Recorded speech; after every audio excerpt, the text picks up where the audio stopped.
Всем привет! Сегодня я расскажу вам свой любимый домашний способ, как снять спазм с трапециевидной мышцы и с мышцы, поднимающей лопатку. Я думаю, что все слышали про трапециевидные мышцы и триггерные точки в них. Они очень часто дают головную боль, боль в шее, ощущение тяжести в плечах, но не все знают про мышцу, поднимающую лопатку. А это очень важная мышца. Дело в том, что эта мышца самый главный виновник острой односторонней боли в шее или так называемой утренней острой кривошеи. Ну, то есть, когда просыпаешься с утра, делаешь небольшое движение головой и возникает острая боль в шее, которая не дает двигать шейным отделом. Шея становится в фиксированную позицию, и это очень долго проходит самостоятельно. Так вот, если у вас есть подобные симптомы, то их можно убрать при помощи обычного теннисного мячика. Поехали!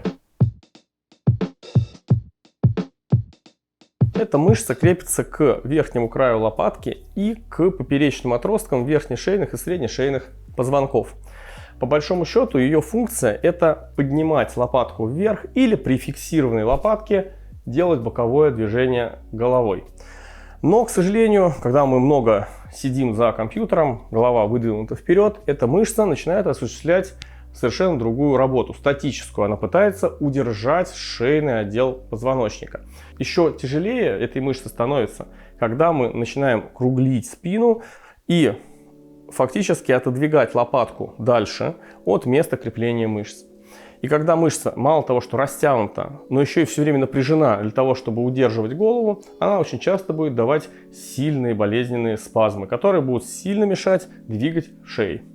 Несмотря на то, что боль в шее чаще всего бывает либо в среднем, либо в верхней части шеи, или где-то в переходе, расслаблять эту мышцу нужно недалеко от ее крепления к лопатке. Здесь находится основной триггер. Для того, чтобы найти это место, необходимо нащупать у себя ось лопатки, примерно здесь, и пойти по ней к позвоночнику. Далее, где-то здесь вы уже почувствуете хорошее напряжение. Подняться немного выше и примерно в этой зоне, вот здесь, вы почувствуете сильное болезненное уплотнение. После этого мы придавим мячик к этому болезненному уплотнению и будем ждать 1,5-2 минуты до полного расслабления мышцы. Вторая мышца, которая нам интересна, это верхняя порция трапециевидной мышцы. Она тоже будет крепиться к позвоночнику, правда, костистым отросткам, и к лопатке. Но ее основной триггер будет находиться примерно посередине, вот здесь, надплечья.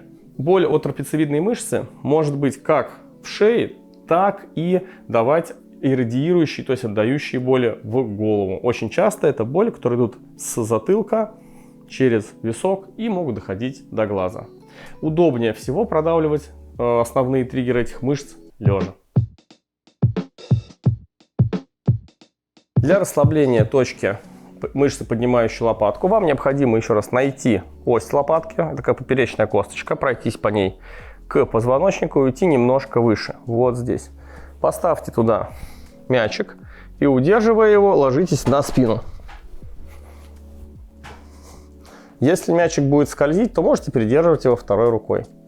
Если вы чувствуете сильную боль, когда просто лежите на мячике, то оставайтесь в такой позиции 1,5-2 минуты. Если боль легкая или вы уже полежали 1,5-2 минуты, но чувствуете, что до конца мышца не расслабилась, вы можете усилить давление, согнув ноги и немножечко подняв таз.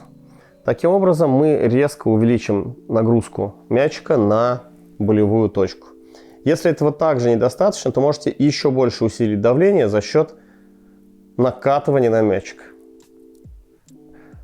После того, как вы накатились на мячик, оставайтесь в такой позиции 1,5-2 минуты. Я не рекомендую двигаться по мячику, когда вы уже произвели надавливание, потому что это будет очень больно и не даст большего эффекта. После того, как вы продавили основную болевую точку леватора, мы уходим на верхнюю порцию трапециевидной мышцы. Пощупайте надплечье и посередине, примерно отступая 2 см ниже, установите мяч. И также ложитесь на мячик этой точкой. С трапеции мячик всегда будет пытаться соскользнуть, поэтому удерживайте его свободной рукой. Если давление недостаточно сильное, просто лежа, также поднимите таз и можете немного накатиться на эту точку.